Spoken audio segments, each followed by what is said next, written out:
올해 상장사 영업이익 1, 2위가 유력해진 현대차와 기아가 오늘 겹경사를 맞았습니다. 무역의 날을 맞아 나란히 수출의 탑을 수상했습니다. 산업부 정원우 기자와 관련 내용 짚어보겠습니다.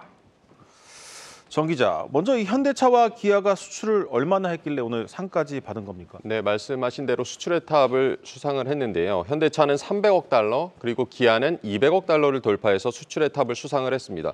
수출의 탑은 이제 전년도 7월부터 다음해 6월 말까지 1년 동안의 기간 동안 수출 신기록을 기록한 기업에게 수여가 되는데요. 네. 현대차는 이 기간 동안 310억 달러로 전년보다 29.6%, 그리고 기아는 235억 달러로 전년 대비 30% 정도 수출이 늘었습니다. 네.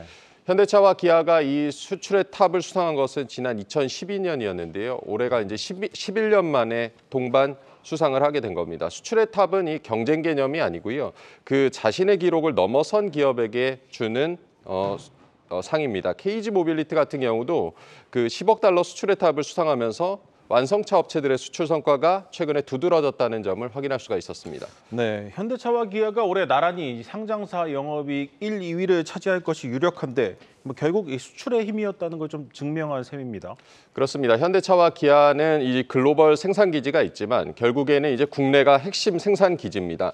현대차는 48% 정도, 기아는 55% 정도를 국내에서 생산해서 해외로 수출을 하고 있는데요. 네. 특히 전기차 같은 경우는 국내에서 이제 전량을 생산해서 해외로 수출하고 있습니다.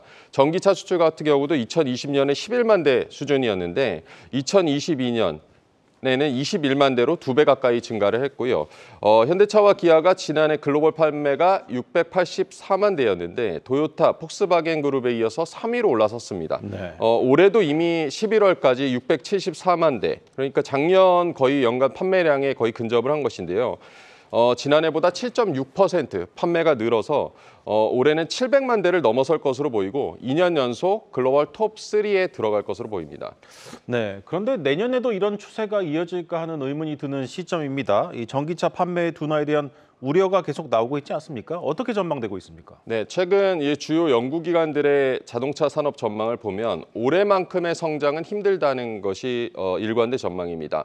올해 판매 호조를 보인 것은 잘 아시겠지만 그 코로나19 때 이제 반도체 수급 차질 등으로 신차 출고 지연 사태가 있었고 네. 이 때문에 그 몰렸던 판매가 폭발적으로 늘어난 경향이 있습니다. 이제 최근에는 어느 정도 이 공급 차질이 해소가 됐고요. 여기다 글로벌 경기 둔화로 신차 수요는 이제 예년 수준으로 줄어들 것이라는 게 큰 흐름입니다. 네. 특히 차 판매 같은 경우는 이 경제 성장률과 굉장한 연관성을 보이는 것으로 분석이 되고 있습니다. 내년 그 IMF와 OECD가 내년 전 세계 경제 성장률을 2%대로 보고 있기 때문에 차 판매 역시 2%대 안팎의 성장을 보일 것이라는 전망이 나옵니다. 네, 그렇다면 현대차와 기아의 판매도 좀 줄어들 수밖에 없어 보이는데 더 중요한 건 이익을 얼마나 방어할 수 있는가 그 부분 아니겠습니까? 그렇습니다. 그 내년 판매 둔화 추세라는 것은 현대차 그룹에서도 이미 인지를 하고 있는 부분이고요. 다만 그 수익성 부분에서 계속 우려가 나오지만 꼭 어둡게 볼 필요만은 없습니다. 네. 현대차와 기아가 이미 그 3분기 때 영업이익이 이제 부진할 것이라는 전망이 나왔었는데 이 전분기에 비해서 둔화되기는 했습니다. 하지만 시장에서 예상했던 것보다는 잘 나왔던 부분이 있는데요. 네. 이 요인으로 현대차에서는 그 원재료 가격 하락 그리고 제품 믹스 등을 꼽았었습니다. 안 좋다 하지만 최근에 이제 11월 같은 경우도 판매 실적이 나왔었는데 현대차와 기아 모두 전년 대비 판매 성장을 지속을 하고 있고요. 네. 최근에는 이제 전기차 판매가 부진한 것은 맞습니다. 그렇지만 그 하이브리드 판매가 이제 폭발적으로 늘어나면서 이에 맞춰서 이 현대차와 기아 모두 그 기존 라인업의 하이브리드 트림을 새롭게 추가한다든가 생산도 적극적으로 늘리면서 대응을 하고 있는 상황입니다. 네, 이 판매량이 둔화되는 시점에는 이 신차 효과가 더 중요할 것 같은데 내년은 어떻습니까? 네, 특히 현대차와 기아의 그 가장 큰 시장, 북미 시장, 그 중에서도 특히 미국을 유심히 볼 필요가 있을 텐데요. 네. 최근에 이제 11월 미국 판매 실적이 나왔었습니다. 현대차와 기아 모두 역대 11월 최다 판매 기록을 세웠습니다. 네. 현대차가 7만 6천 대 그리고 기아가 5만 8천 대로 합산 13만 4천 대 정도가 되고요. 이 전년도보다 7.5% 정도 판매가 늘어났습니다.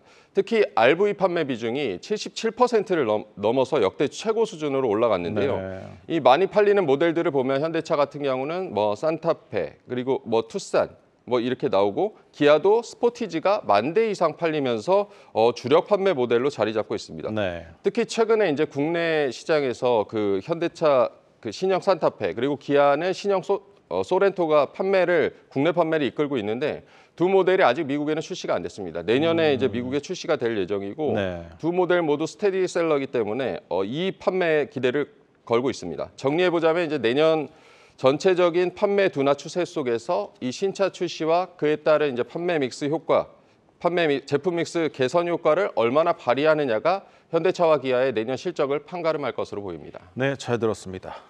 이슈 플러스 정원우 기자였습니다.